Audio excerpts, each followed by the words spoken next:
Olá, caríssimos irmãos e irmãs, estamos começando mais uma explicação católica.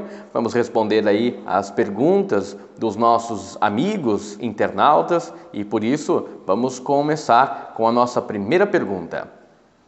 Após essa pandemia, antes de retornar à Santa Missa presencialmente, devemos nos confessar? Bem, a resposta para essa pergunta, parece ser direta, mas indiretamente é preciso se fazer uma reflexão. Nós não estamos só sem a Santa Missa, não é? A nossa vida cristã, claro, ela deriva da celebração eucarística, portanto, precisamos refletir este momento em nossas vidas. Estamos sem a obrigação canônica de participar das celebrações. Os bispos nos deram essa liberação para que a gente não precise participar da Santa Missa presencial, como nos é pedido dentro dos mandamentos da Igreja e também pelos decretos do direito do Código Canônico. Mas aqui, meu irmão, minha irmã, fica muito mais além do que se confessar porque não tenho ido à missa. Claro, aqui fica uma ressalva. Logo depois que a quarentena terminar, logo depois que esse distanciamento social terminar ou se flexibilizar, nós, dentro da nossa consciência, dentro daquilo que nós vemos de necessidade de buscar o sacerdote para se confessar, devemos fazer. Não preciso me confessar de não ter participado das missas, pois a autoridade eclesial nos liberou deste mandamento. Então não é um pecado não ter participado da missa dominical presencialmente. Porém, talvez olhando e visitando a nossa consciência, deve-se fazer um exame de consciência se eu não rezei, se eu me entreguei à preguiça, se eu não vi meios de praticar a caridade e por aí vai. Então, não devo me confessar para voltar para a missa pelo fato de ter faltado às outras missas. Devo sim procurar a confissão se a minha consciência me acusar que tenho praticado algum pecado que me faz ficar fora da comunhão. Por isso, então, meu irmão, minha irmã, se preparem bem. Se você, nesse período de quarentena, não se cuidou espiritualmente, praticou pecados que se distancia de Deus, então sim, logo depois que o distanciamento social for flexibilizado, deve-se então procurar o sacerdote para fazer uma boa confissão e pedir perdão dos seus pecados. Mas aqui fica muito marcado que não é pecado não ir à missa aos domingos durante esse tempo do distanciamento social, haja vista que os padres, os bispos, nos liberaram deste mandamento. Porém, nós poderíamos e devemos procurar participar da missa de maneira remota, pela internet ou pela televisão, participando, ouvindo pelo rádio, porque a nossa presença que está limitada, mas nós hoje, pelos meios de comunicação, temos acesso a participar da Santa Missa, mesmo que de maneira remota. Isso realmente faz um grande bem espiritual em nosso coração, tá bem? Então essa a nossa pergunta de hoje respondida e que a gente possa voltar o mais rápido possível, né, a fazermos as celebrações publicamente com toda a nossa comunidade. Bem, nossa segunda pergunta, gostaria de saber por que o padre coloca um pedacinho da hóstia no vinho na hora da preparação eucarística. Bem, a pergunta precisa ser melhor escrita para que a gente possa entender. Não é mais nem um pedacinho da hóstia e nem colocado no vinho. É um pedacinho do corpo colocado no sangue. E isso já acontece depois da consagração, já quase no momento da nossa comunhão, no nosso momento de comungar, de comer o corpo e o sangue do Senhor. E esse símbolo, né, de colocar um pedacinho da hóstia consagrada, no vinho consagrado, né, o sangue do Senhor, tem dois sentidos. Eu gosto muito dos dois sentidos. Primeiro, tem raízes da igreja primitiva, né, da igreja lá do século VIII, século IX, onde o Papa celebrava uma missa, né, em Roma e depois ele partia a hóstia em muitos outros partículas, né? E dava depois para cada padre, para cada bispo, para que depois eles pudessem irem para as suas igrejas, em Roma e em outros lugares, e celebrarem com o seu povo, colocando esse pedacinho da hóstia que o Papa consagrou no cálice, para que pudesse então mostrar a unidade da igreja, a unidade de todo o povo de Deus, não é? Daquele primeiro momento da igreja. Bem, isso tem raízes nesta experiência de fé que a igreja foi trilhando a partir das experiências vividas e celebradas.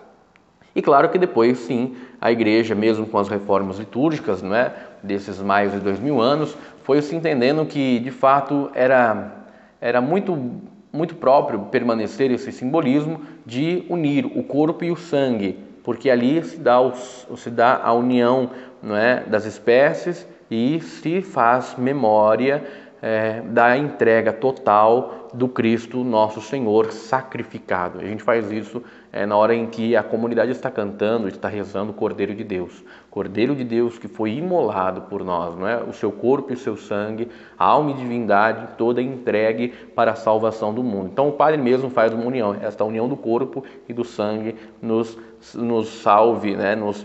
Nos garanta a vida eterna, ou seja, esta união, esta força que se faz agora do Senhor Jesus, que se une ao sacrifício para que todos nós pudéssemos ali ter vida verdadeira. Então, tem esses dois simbolismos, é muito forte e é muito bom que a gente preste bastante atenção nesse momento, porque o padre deve fazer isso com bastante piedade, porque é um momento sublime do sacrifício, onde o Senhor vai se dar como alimento para todos nós, tá bem? Então, nossa terceira pergunta é: devemos fazer alguma fala breve, oração, quando fazemos os 3 sinais da cruz na testa, na boca, no peito, antes do Evangelho? E aí a resposta é não temos que fazer nenhuma oração, não é previsto, não tem nenhum manual de liturgia pedindo que se faça alguma oração. Pede-se que o padre faça uma oração, mas o leigo, o povo que está participando, não precisa fazer uma oração. Mas aqui fica de novo a cargo da piedade popular e daquilo que se passa de geração em geração, que claro, temos que entender o porquê estamos fazendo o sinal da cruz na testa, na boca e sobre o nosso coração. Justamente porque nós vamos ouvir a palavra do nosso Senhor e Salvador. Então, que aí nós traçamos, sobre a nossa testa, para que todos os pensamentos vãos, desordenados, de estranhos, sejam eles disseminados, para que possamos acolher a palavra de vida do Senhor Jesus. Também traçamos sobre a nossa boca, para que a palavra que vai entrar pelos nossos ouvidos, seja ela também anunciada, seja ela também falada, seja ela também testemunhada. E o nosso coração, para que a palavra de Deus, ao chegar ao nosso coração, dê frutos, porque o nosso coração é a terra boa, e a palavra do Evangelho é a semente que é lançada em nosso coração. Por isso, claro, faça sempre esses gestos com muita piedade, com muita devoção, pedindo então aí no silêncio do seu coração, sabendo que quando você traça esses sinais da cruz, você está pedindo aí a preparação da mente, da boca e do coração, para que você possa acolher a palavra da salvação, acolher o Evangelho que gera vida e que você esteja sempre disposta a fazer aquilo que Deus quer a partir da vivência e da prática do Evangelho. Muito bem, a quarta pergunta: muitas pessoas usam o terço no pescoço como um adereço devocional. É correto ou devemos utilizar somente para rezar? Bem, é verdade que cada coisa deve ser usada para a sua finalidade correta. É verdade que os terços nos pescoços, de um tempo para cá, virou um certo modismo, geralmente usado aí por influenciadores da música e outros artistas, que nem sabem o que estão fazendo. Aqui fica muito claro que devemos nos perguntar, se o terço tem algum poder. O terço em si, meu irmão, minha irmã, não tem nenhum poder, porque se assim nós acreditamos que o terço tem um poder, ele vira um amuleto, não é? E aí a nossa fé é vã, nossa fé é pagã, nossa fé não pode ser cristã. O nosso poder vem no nome do Senhor, o nosso poder está na oração, o nosso poder está no Senhor Jesus. Então, se eu uso uma medalha, se eu uso um terço, se eu uso um pingente, um colar, tudo isso deve ser, em primeiro lugar, usado para testemunhar a fé que professo. Porém, nem o terço, nem a medalha, nem o escapulário, nada em si nos protege, no sentido de que o poder não está no objeto, mas está na intenção e na profissão, não é? Na fé que temos no Senhor Jesus. Então, se eu não sou católico, ou se nem vou à missa, ou se não faço as minhas orações, não é o terço que vai me salvar, não é? Não é o escapulário que vai me garantir o céu. Quando eu uso o escapulário, quando eu uso uma cruz, quando eu uso um terço, não é para achar que estou protegido. É para lembrar de quem eu sou, é para lembrar de que devo rezar, é para lembrar de que devo fazer as minhas preces. Por exemplo, eu uso o escapulário por debaixo da minha roupa e tiro quando vou dormir para não me enforcar, porque me incomoda, porque o poder não está no objeto, mas está na intenção. Claro que quando eu acordo, depois que tomo banho, eu coloco o escapulário, lembro do que estou fazendo e faço as minhas orações, rezo uma Ave Maria, peço a Nossa Senhora a sua proteção, mas entenda que não está na coisa, mas está na intenção. E sim, o terço não foi feito para ser colocado no pescoço. O terço é para ser usado para se contar, para se rezar. E deve ser sempre carregado com todas as pessoas, no bolso, na bolsa, no carro, né? Eu gosto de espalhar terços em todos os lugares da casa para que sempre possamos, ao olhar o terço, nos lembrar que temos que fazer a nossa oração. O terço é um grande convite para a santidade. Então, vamos usar as coisas, né, com as finalidades certas. Então, se eu uso uma cruz, é para lembrar que sou cristão. Se eu uso uma medalha de Nossa Senhora, é para lembrar que sou devoto de Nossa Senhora. Mas não adianta só usar e não rezar. Não adianta só usar a medalha ou usar a cruz e não fazer as orações. Isso realmente não seria nada cristão. Seria algo supersticioso e nada tem a ver com a nossa fé. Por isso, vamos sim usar as camisetas, usar as correntes, os pingentes, os crucifixos, as medalhas, mas sempre com muita devoção. E vamos deixar sim o terço no bolso, não é? Na bolsa, no carro, na casa, e que a gente sempre tenha um terço por perto para nos lembrar de que sim, nosso Senhor, por meio de Nossa Senhora, nos convida a fazer sempre um momento de oração em nossa vida. Tá bem? Então, vamos usar com piedade, com devoção e fazendo sempre a oração. Usar por usar não nos leva a lugar nenhum. Então vamos para a quinta pergunta. Durante a quarentena, a comunhão espiritual tem o mesmo valor que a comunhão presencial? Bom, a pergunta é um pouco profunda, né? Sim, a comunhão espiritual que nós estamos fazendo durante esse tempo de distanciamento social nos eleva, nos faz uma comunhão plena com a igreja. A intenção de estar recebendo o Senhor em nossa vida, diz o Senhor, quando você estiver unido a um ou mais pessoas, eu estarei no meio de vós. Ou seja, essa experiência da presença do Senhor que se dá pela palavra, que se dá pelo irmão e que se dá pela Eucaristia, é possível recebermos mesmo no distanciamento social. Estamos ouvindo a palavra do Senhor, estamos ouvindo a sua palavra que é viva e eficaz.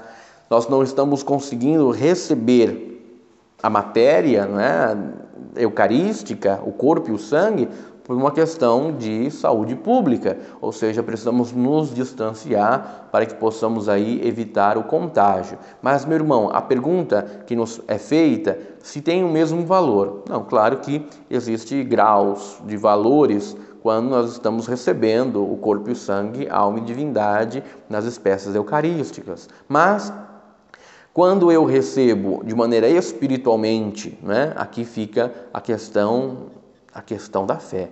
a questão que nos une, não é? Porque não é você só que está fazendo. A igreja do Brasil e do mundo inteiro está vivendo uma experiência de comunhão espiritual. E isso nos une, nos fortalece, nos enche da esperança de que estamos unidos pela fé que nos une, que nos impulsiona. Por isso, então, nesse momento da experiência do distanciamento social, a comunhão espiritual é cheia de frutos, é cheia de graças. Nossos corações se enchem do desejo do céu. Então, quando nós temos a vontade de poder comungar, e ao comungar aquela palavra, e comungar aquele momento, comungar significa de estar entrando em comunhão, não é comer. Comungar é entrar na comunhão da igreja, é a comunhão da igreja, daqueles cristãos católicos espalhados por todo mundo que no momento pós-consagração, né, que o padre termina ali, vai para a distribuição da Eucaristia, eu não podendo, mas eu entro em comunhão, eu tenho o desejo de receber Jesus na minha casa, não é? E é esse desejo que nós devemos expressar no momento da comunhão espiritual, o desejo de que Jesus entre na minha vida, de que Jesus esteja comigo, de que eu esteja unido ao Senhor, não é? E o Senhor sempre estará, porque quando Ele tem a porta aberta, Ele vai entrar e vai cear conosco, nos diz o livro do Apocalipse. Então, por favor, meu irmão, minha irmã, faça com muita piedade, com muita devoção a comunhão espiritual. Mesmo não estando na quarentena, né, no distanciamento social, muitas pessoas vivem essa experiência de maneira profunda, de maneira tão sensível, que são os casais de segunda união ou alguma outra pessoa que está impedida de receber a Eucaristia por algum motivo, elas fazem essa excomunhão espiritual de maneira frutuosa, de maneira rica de sentido, de significado. E isso faz muito sentido. Não é o comer que me faz unido, não é, ao Senhor, não é? Claro, quando eu comungo, quando eu como, eu estou participando ali da maior experiência que um ser humano pode fazer, de receber o seu Deus, corpo, sangue, alma e divindade em sua própria vida. Mas quando eu entro em comunhão espiritual, eu estou me unindo aos irmãos que celebram naquela mesma intenção. Então, certamente nós podemos vivenciar com muitos frutos a experiência da comunhão espiritual. Tem valores diferentes, mas um não é maior do que o outro nessa dimensão. Claro que é importantíssimo que nós, logo depois da flexibilização do distanciamento social, possamos entrar e fazer uma experiência cada vez mais proveitosa, frutuosa da Eucaristia. E a outra pergunta, anexa a essa quinta pergunta, como devemos nos portar quanto às missas, né, online e quanto ao momento da comunhão. É justamente isso que eu estava dizendo. É importante que a gente participe da missa com intenção, com reta intenção. Então, se na sua paróquia a missa está marcada 8 ou 10 ou 19 horas, ou o horário que for, você deve se preparar, né? Deve se arrumar, deve se vestir adequadamente, deve sentar numa cadeira, ou mesmo que seja num sofá, deve sentar, não deite, nem fique manuseando o celular. O certo é colocar o celular em algum lugar, ou espelhar ele na televisão, para que você possa participar com fruto daquela celebração, né? Estar atento a todo o movimento, é um momento de comunhão, não é? Nós estamos vivendo com as nossas comunidades, com as nossas paróquias, ou até mesmo nas missas que acompanhamos pela televisão. Mas é preciso que você tenha uma reta intenção, um comportamento gestual, né? Se você pode se levantar na hora do Evangelho, se levante. Se você pode ajoelhar na hora da consagração, se ajoelhe, não é? Porque você está entrando em comunhão, mesmo com o distanciamento. Estamos por um mecanismo, mas é preciso que você não se esqueça que é como se você estivesse lá para vivenciar aquilo que está sendo celebrado. Então eu recomendo muito que você faça todos os gestos, que você responda todas as perguntas, que você se se silencie, não faça outras coisas acompanhando a missa, porque você não está acompanhando a missa, você está rezando a missa, você está participando da missa de maneira virtual, mas você está participando e é essa maneira que a igreja encontrou para que a gente pudesse então vivenciar a nossa fé. Então vamos usar e fazer isso com bastante piedade, não é deitado na cama, não é fazendo o almoço, não é mexendo com a limpeza da casa. A hora da missa é a hora da missa, é de você participar e não pode se distrair. Se na hora da missa você ficar colocando comentário, se você ficar dizendo, talvez você se distraia, né? Eu acho que talvez você ficar preocupando, se distraindo, eu prefiro que você nem fique colocando intenções ali nos comentários. Eu prefiro que você coloque então uma intenção ali no comentário na hora do começo da missa e depois você participe, né? Como você estivesse na própria igreja, tá bem?